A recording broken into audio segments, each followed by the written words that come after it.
de uma experiência no campo da educação. Minha vida profissional, a vida inteira, eu fui professor. Eu era professor da Unicamp e da PUC, tive uma militância intensa ali, meados dos anos 70, eu virei presidente da Associação de Professores, depois participei da fundação da ANDES, Associação Nacional, que foi criada em 1980, eu era o primeiro vice-presidente.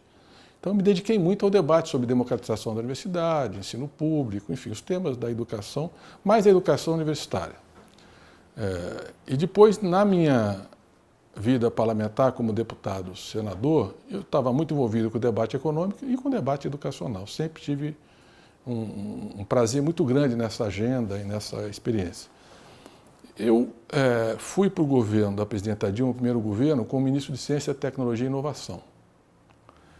Foi uma experiência muito rica, a gente ali criou, por exemplo, tanto o Pronatec quanto o Ciências Sem Fronteiras foram criados nessa relação da minha participação. E no caso, por exemplo, do Ciências Sem Fronteiras, quem levou a proposta fui eu, a presidenta, quando veio a visita do presidente Obama.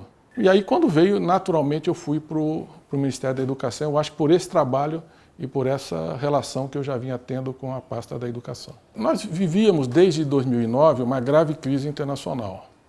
A quebra do Lehman Brothers e a crise do subprime, a crise financeira internacional, contaminou toda a economia, mas o Brasil teve uma resposta muito satisfatória.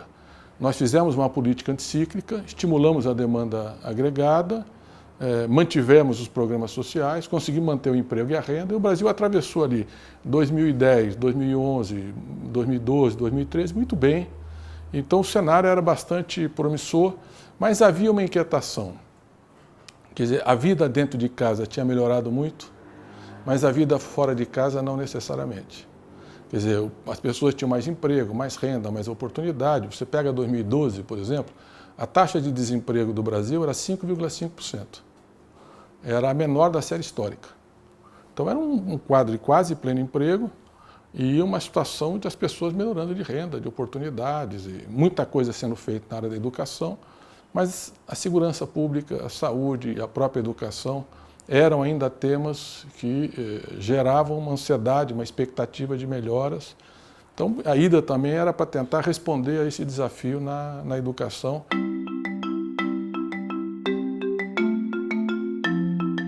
A oportunidade surgiu quando o Congresso discutiu o Plano Nacional de Educação. Todo mundo concordava que a educação era prioridade. Acho que há uma certa percepção hoje clara sobre isso. O Plano Nacional de Educação estabelecia 20 macrometas extremamente ambiciosas e 156, 157 estratégias. São metas muito ambiciosas para dar esse salto histórico em uma década. Bom, mas tem uma meta que define todas as outras, que é a meta 20, que é o financiamento. Porque nenhuma das outras metas é viável se você não resolver o financiamento. Eu dizia, inclusive, na própria, toda a discussão do PNE, eu falei, o PNE é uma bela proposta, mas não pode virar o Tratado de Kyoto. Que aí o primeiro Trump que chega diz que não vai seguir e não fica nada. Quer dizer, o PNE, o Plano Nacional de Educação, para ele ser efetivo, tem que resolver a meta 20. Tem que ter uma fonte de receita para pensar 10, 20 anos na frente. Nós temos uma demanda reprimida por educação. É por um período histórico. Se a gente acelera o acesso, assegura a permanência das pessoas na educação e melhora a qualidade, você vai resolvendo essa demanda reprimida e depois você pode reduzir, a população vai envelhecer inclusive, vão ter outras demandas, saúde, previdência, mas não precisa ser educação. Mas hoje é educação. Nesse período da nossa história, era absolutamente decisiva para qualquer projeto de nação. Então, essa receita nova que emergia com o petróleo tinha que financiar essa política, que é a mais estratégica em todas as políticas públicas. Quando você fala de uma certa frustração, é porque o petróleo, que estava 120, 130 dólares o barril, caiu para 30. Nunca aconteceu na história uma queda tão brusca, num período tão curto, quanto aconteceu no segundo semestre de 2014. Quer dizer, nós disputamos a eleição presidencial, o mundo era um, quando nós tomamos posse era outro. Porque não foi o minério de ferro, foi a soja, foi o milho. Os nossos produtos de exportação, você vê a crise é geral na América Latina.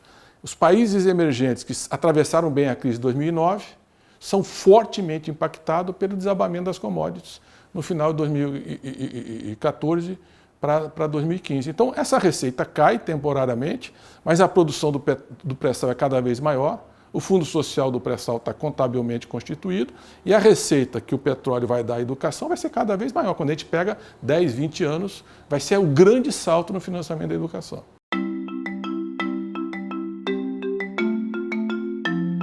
O PNAE, ele nasce primeiro de um diagnóstico, que era preciso fazer um exame de avaliação universal para que todas as crianças, no máximo até 8 anos de idade, o governo soubesse, o MEC, qual era o estágio de alfabetização.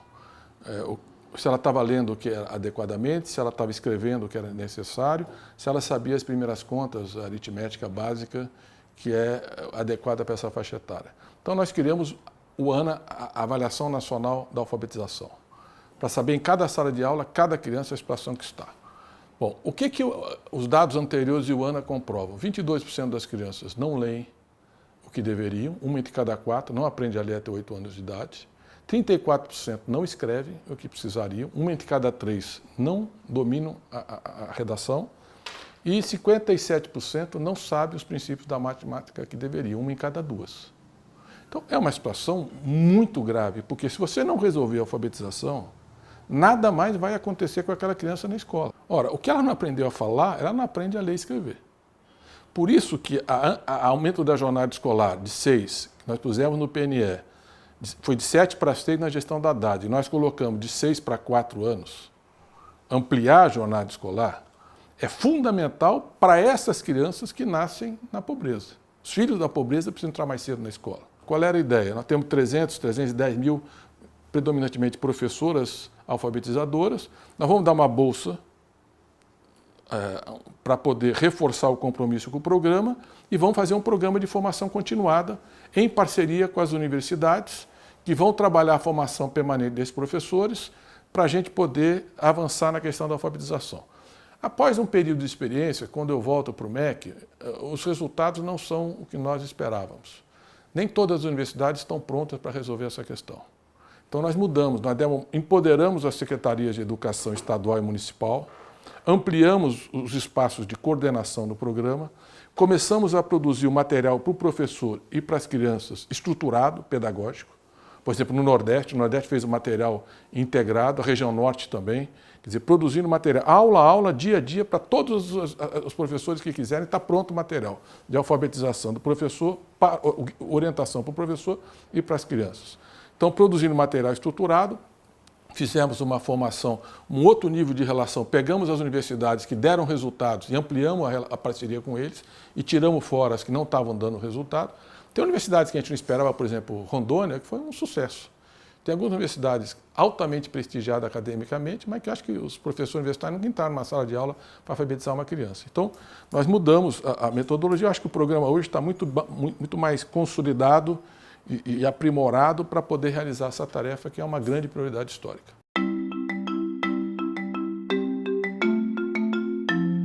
O ensino médio ainda tem um problema de acesso e permanência. 57% dos jovens entre 15 e 17 anos estão no ensino médio na idade escolar adequada, 84% estão na escola, mas já com uma defasagem de idade séria, e cerca de 1.600.000 jovens não estão na escola. Não é um problema só da escola.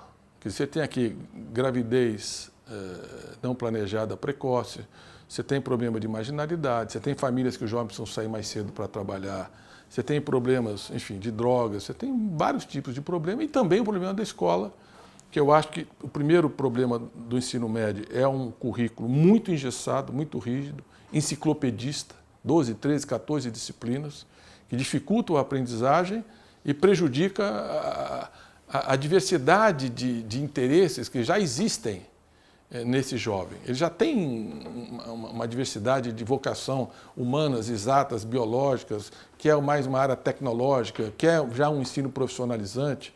Enfim, eu acho que a primeira boa resposta para isso foi a Base Nacional Comum Curricular, que nós começamos a debater e, enfim, concluímos o processo.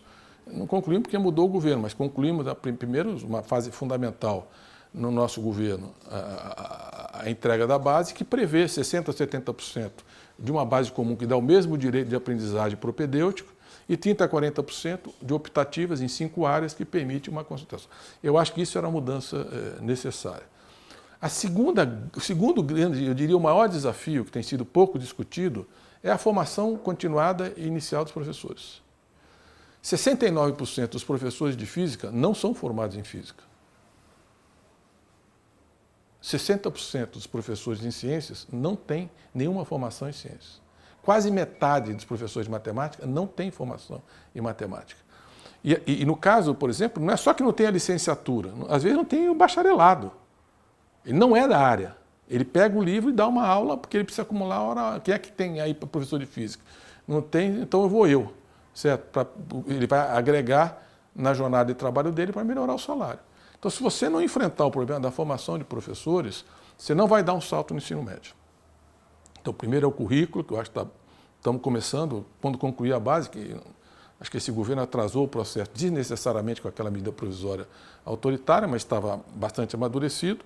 Nós teremos, e não tem reforma de cima para baixo nem de fora para dentro da educação. Ou você dialoga, motiva e constrói, ou você tem 1000 escolas ocupadas, greve e prejuízo.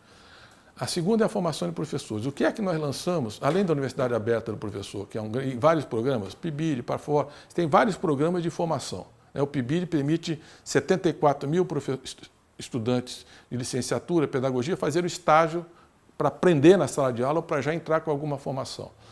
Depois você tem, na área da matemática, Parfor, você tem outros programas de apoio. Nós identificamos 104 mil vagas ociosas na rede federal de ensino. Não no primeiro ano, porque ali é o Enem, mas a partir do segundo ano, se alguém abandona aquele curso, fica ali durante 2, 3, 4 anos aquela vaga e não era preenchida. Se alguém apresentar o currículo, pode até ser que o departamento reconheça. Então, nós identificamos essas vagas pelo censo escolar e eu lancei a Universidade Rede do Professor, que era o quê? Essas vagas irão prioritariamente para os professores efetivos que já estão na sala de aula, dando uma disciplina com a qual ele não tem formação.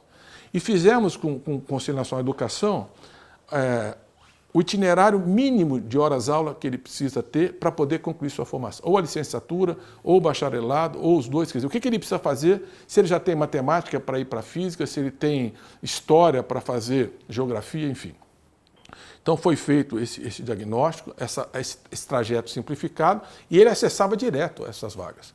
O primeiro edital nós tivemos aí em torno, acho que 4 mil professores que acessaram essas vagas, e o ensino à distância, não sei se foram 3 ou 4 mil, mas em torno disso.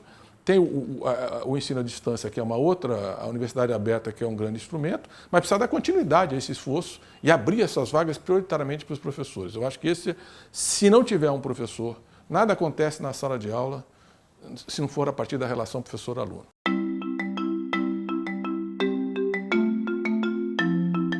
Outra coisa que nós fizemos, ainda não é a minha primeira gestão, nós compramos 490 mil tablets com todo o conteúdo da bibliografia que o professor precisava naquela disciplina embarcado. Então, se ele vai dar aula de física, todos os livros didáticos de física estão ali. Matemática está tudo ali. Ele abre em casa, qualquer Wi-Fi que ele tiver, ele pode... 65 mil escolas têm uma banda larga, uma banda LEDA, 108 mil tem um laboratório Proinfo, então ele poderia abrir e fazer a sua pesquisa. Fizemos também com a Fundação Lehman na época, ela traduziu o Khan Academy, nós colocamos biologia, física, química e matemática, as aulas, que são aulas curtas e bem didáticas, todas as aulas disponíveis para os professores nesse tablet e no portal do professor. Então nós demos alguns instrumentos para tentar melhorar o nível de desempenho. Para o terceiro ano, eu acho que a melhor iniciativa, a mais criativa, que eu acho que é uma metodologia do futuro, é a hora do Enem. O que era a hora do Enem? Nós fizemos 3 simulados para o Enem ao longo do ano, eletrônico online. O aluno pode fazer no celular, no tablet, no PC, onde ele quiser. Ele entra, tinha acho que 6 ou 8 horas para fazer a prova, ele termina a prova, na mesma hora ele recebe uma nota. É a nota que ele tiraria se tivesse feito o Enem.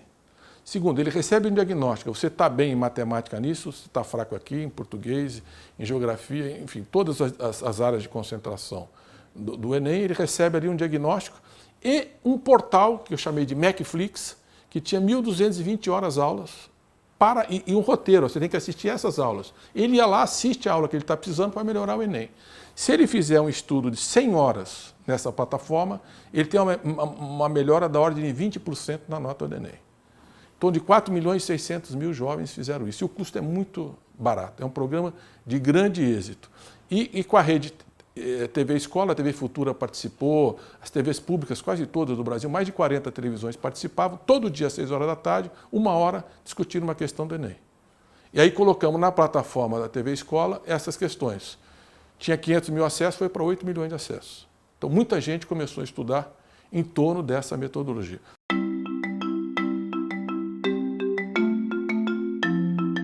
Foi pensado exatamente nesse diagnóstico. Nós precisávamos, primeiro, estimular os brasileiros a terem uma atitude de estudar ao longo da vida. Quer dizer, a mudança no mercado de trabalho, as novas tecnologias, o aumento de eficiência, cada vez vai ser mais veloz. Se as pessoas não estudam, não se formam e não estão atualizando a sua formação, eles vão ficar para trás as nações e as famílias e os trabalhadores. Então, há uma cultura de se formar profissionalmente. E responder, porque como nós tínhamos em torno de 3.200.000 matrículas no ensino superior. Nós fomos para 8.200.000. Nós aumentamos em 5 milhões de matrículas. E eu repito, de cada 7 milhões do Enem, 5 milhões não vão entrar. Você responde o que para essas pessoas? Pronatec, subsequente, vai estudar, vai fazer um curso técnico. E nós fizemos uma mudança no CNE, Conselho Nacional de Educação, que é o seguinte: se ele faz um curso técnico no ensino médio, essas disciplinas contam se ele for fazer um tecnológico superior.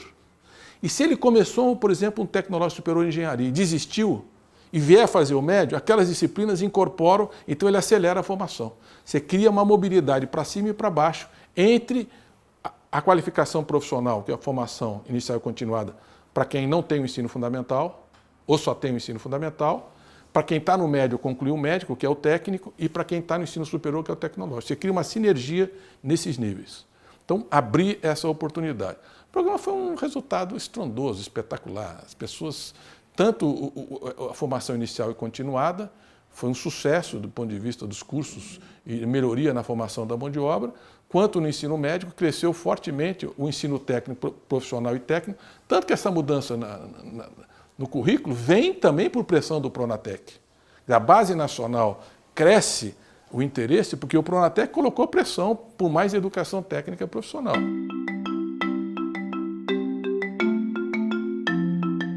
Acho que a primeira mudança importante, porque a rede, tanto a rede de ensino médio como a rede de ensino básico, não é do MEC.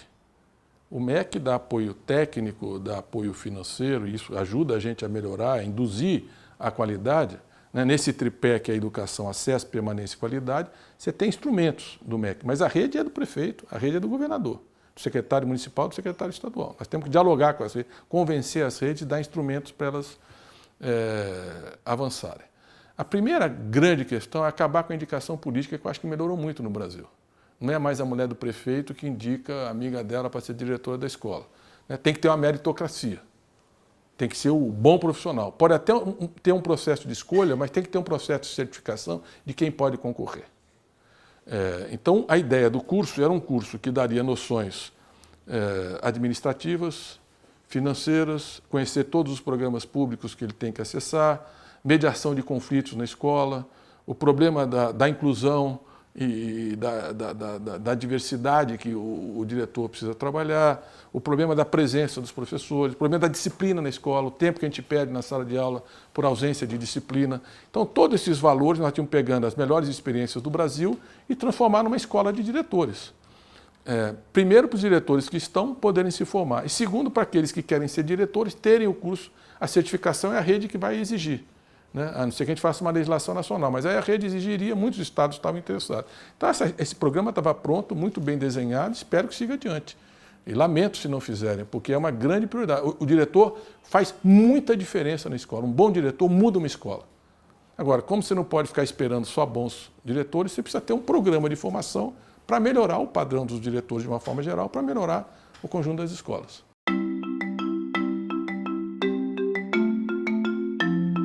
Você tem uma situação que é a seguinte: o Enem, eu acho que expressa bem qual é o tamanho do problema, do que eu chamo de demanda reprimida por educação e pela educação superior. Você tem, de jovens de 18 a 29 anos, 16.800.000 pessoas que terminaram o ensino médio e não entraram na universidade. E você tem todo ano mais 2.200.000 que estão entrando. Então nós podemos falar, grosso modo, pegando mais alguns com mais de 29 anos que querem voltar a estudar na universidade, pelo menos 20 milhões de pessoas querem entrar na universidade todos os anos. Quase metade dessas pessoas se inscreve no Enem. Alguns se inscrevem 1, 2, 3, 4, 5, 6, 7 vezes. O Enem tem lá 9, 8 milhões de inscritos. Nem todos fazem o exame, mas se inscrevem, o que mostra uma intenção de voltar a estudar. Quando termina o Enem, vem o SISU, que é a melhor opção, ou seja, as vagas nas universidades públicas federais. Mais ou menos 340 mil vagas você tem ali por ano.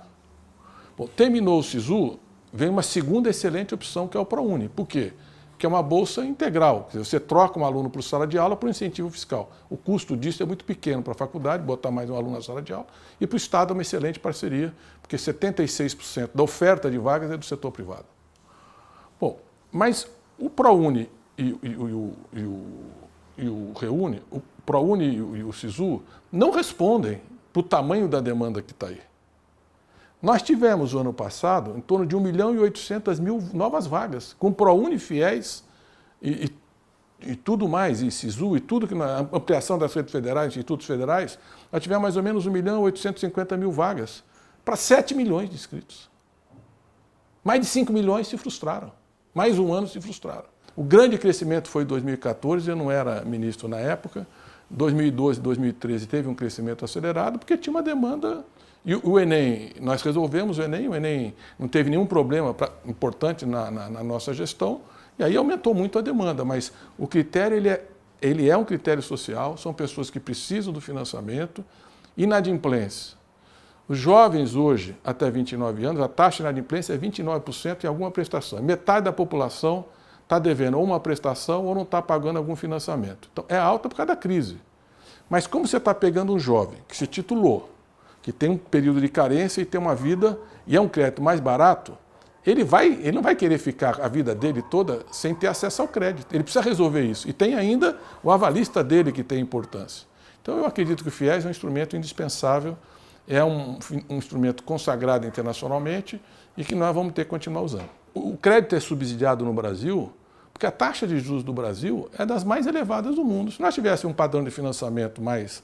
O subsídio podia ser muito pequeno. Ele é maior no Brasil, porque é impossível um jovem que vai começar a vida pegar um financiamento com essa taxa de juros que está aí. O programa, inclusive, ganhou prêmio de gestão do TCU e do CGU, dos mecanismos de controle, do rigor, da forma como é conduzida.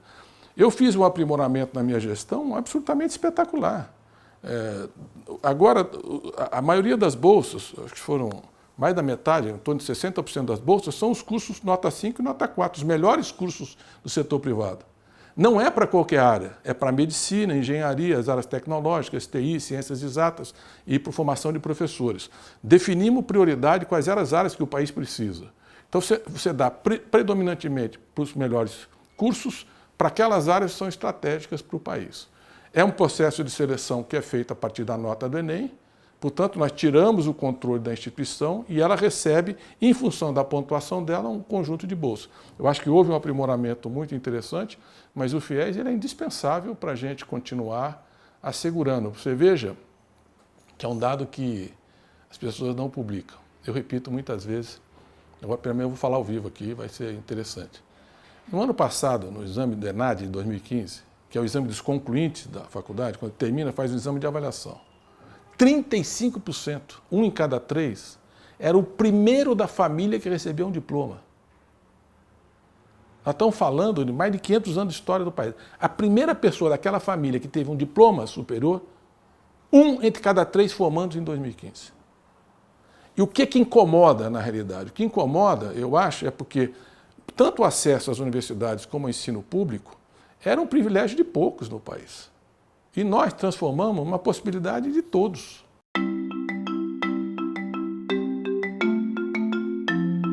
Eu fiquei anos ali no Senado tentando aprovar a lei de cotas. O relator era o Demóstenes, sentou em cima, e depois foi presidente da comissão, sentou em cima.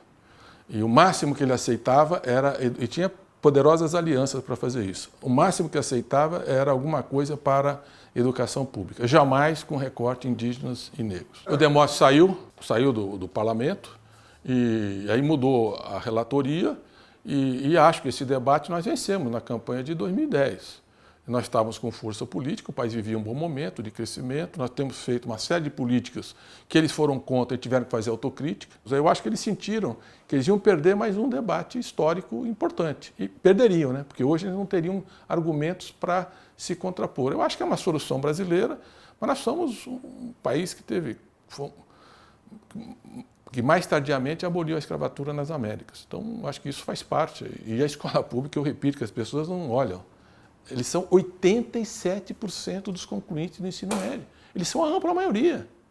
Então, quando eu pego ali os melhores da escola pública, eles são equivalentes à escola particular, sim.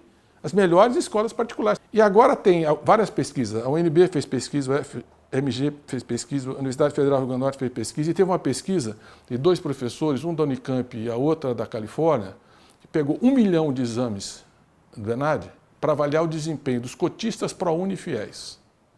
E o que eles apontam? O desempenho dos cotistas é equivalente, em vários cursos, superior aos não cotistas. O desempenho do ProUni é acima dos alunos que não são do ProUni. No caso dos cotistas da universidade pública, são as melhores universidades do Brasil.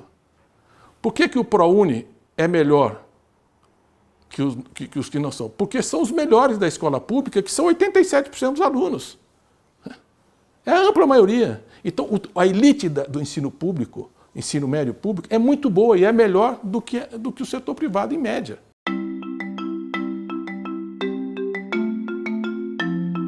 Primeiro porque aquelas manifestações em meados de 2013, eu fui chamado para o centro do governo, milhões de pessoas na rua com uma pauta absolutamente diversa, para tentar construir, entender o que estava acontecendo e ajudar a formular políticas que ajudassem a superar aquele momento. Nós fizemos aqueles 5 pactos, um deles era educação, saúde, segurança, mobilidade, estabilidade econômica, para poder fazer a superação. Nós demos uma boa resposta. Aí, exatamente nesse período, começava a campanha presidencial. Aí a presidenta quis que eu ficasse também para ajudar na campanha presidencial. Então eu fiquei na gestão na Casa Civil do governo, porque ela tinha que sair muito, ajudar na gestão, ajudar na campanha e mantive na educação quem era meu secretário executivo, já tinha trabalhado com a Haddad, tinha uma bela formação do Ministério, que era o Paim, e o Luiz Cláudio, que estava no INEP, que foi quem ajudou a organizar o Enem e tinha sido secretário da CESU como secretário executivo. Então a equipe ficou. E eu saio e vou para a Casa Civil. A minha expectativa era terminar a eleição, poder voltar para o MEC, só que nós terminamos a eleição, como eu disse, o mundo era outro. A crise econômica chegou com muita força, as commodities desabaram. A seca em 2014, 15 foi terrível, inclusive aqui no Sudeste, mas no Nordeste eu administrava ali 8 mil carros-pipas por dia para poder fazer o abastecimento de água. Mais de 1 milhão de cisternas nós tivemos que distribuir, e bolsa estiagem. Isso impactou o preço da energia, a queda das commodities impactou o câmbio, a inflação voltou na energia e no câmbio alimentos com força, com a seca e com a situação internacional, a insatisfação social cresceu, e a verdade é que nós perdemos a eleição no Congresso Nacional, uma maioria conservadora, que não tinha identidade com o nosso programa, capitaneado por pessoas que eu acho que eu tenho divergências de décadas, não vale nem a pena mencionar, que infelizmente tiveram à frente desse processo, e uma parte da oposição, sentindo aquela insatisfação, começou crescentemente a migrar para uma posição golpista. De dentro e de fora do governo, uma sabotagem. O nosso ajuste fiscal que precisava ser feito virava bomba fiscal, você não conseguia avançar, não aprovava a legislação orçamentária, então foram criando uma série de dificuldades, o desgaste foi aumentando e chegamos no afastamento da presidenta sem crime de responsabilidade. Para mim foi um golpe parlamentar, jurídico, sem base jurídica. Mas eu acho que esse Brasil profundo que nós construímos voltará em algum momento. E na educação é muito forte que nós mudamos. Nós mudamos a história da educação no Brasil. E é importante que a educação seja política de Estado, que ela se institucionalize.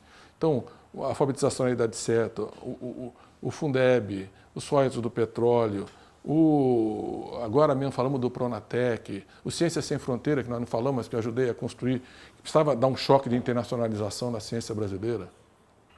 Nós, entre 2010 e 2014, A ciência mundial, a métrica, são as publicações indexadas especializadas. Cresceu 51%. O Brasil cresceu 134%. Chegamos a 12º país que mais produziu ciência. Ciências Sem Fronteiras tem um papel decisivo para quem fazia pós-doutorado, doutorado e graduação. Permitiu esses jovens aprenderem uma segunda língua, uma segunda cultura, criarem relações. Eles podem ser empresários, lideranças políticas, vão ser pesquisadores. 25% dos jovens que foram para Ciências Sem Fronteiras foram para a pós-graduação. A média nessas áreas é 5%. Então mostra que o impacto que isso vai ter na ciência de longo prazo, na tecnologia e espero na inovação. Então foi também um programa, que esses programas precisam se manter como política de Estado. O PNE precisa ser cumprido, precisa ser uma referência fundamental para todas as decisões.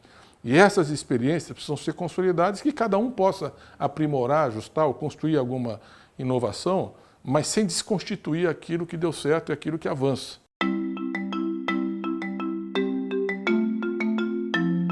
Eu fui muito motivado pela educação. Eu adoro o Ministério da Educação. A experiência do Ministério da Educação é uma experiência fantástica. Tudo bem que cada esquina tem uma escola, você tem 60 milhões de estudantes, 3 milhões de professores, então é uma coisa muito grande, muito forte, mas todo mundo debate, mas é um tema que o Brasil devia discutir ainda mais. É uma experiência fantástica. A equipe que estava lá, fundamental, era uma equipe que eu conhecia da minha época e algumas pessoas que vieram depois eram muito boas e eu mantive. Então, e era uma área que eu conhecia. Essa coisa que está faltando dinheiro é uma desculpa para quem não sabe fazer. Você tem que fazer mais com menos. E o que atrai, porque o pensamento econômico clássico é assim, a poupança determina investimento. Tem um economista, o Kalecki, que ensinou, é o investimento que determina a poupança. Os bons projetos é que trazem os recursos. Não adianta você ficar... Pode fazer sim. Por exemplo, a hora do Enem não custou absolutamente nada. O Senai pagou e é um custo residual. E é um programa que nós criamos na segunda gestão e que foi altamente exitoso. Nós preparamos, Sinaeb, um novo sistema de avaliação da educação básica, que infelizmente eles retiraram da pauta, que era uma coisa que precisava. Nós aprimoramos o FIES com todas essas regras dos melhores cursos, as áreas mais estratégicas. É um programa que foi bastante aprimorado. Lancei esse programa com as vagas ociosas. Está lá a vaga na Universidade Federal, 104 mil vagas que nós identificamos no censo. Vamos dar prioritariamente para os professores e as universidades preencherem. É no mínimo 18 alunos por sala de aula, por professor na Universidade Federal. A meta é de aumentar a eficiência do sistema. Aprimoramos o Pronatec, fizemos um acordo com o Sistema S para manter 2 milhões de matrículas. E o Sistema S aceitou e nós lançamos no Palácio Planalto um acordo com toda a liderança empresarial que esse governo infelizmente abandonou. Então, muita coisa você pode fazer, mesmo não tendo recurso, e nós fizemos nesse período. E a educação, naquele momento de crise, foi fantástica. A educação, ela defende a democracia, defende a liberdade, defende o que é progressista. Ela se levantou contra o golpe e continua muito forte.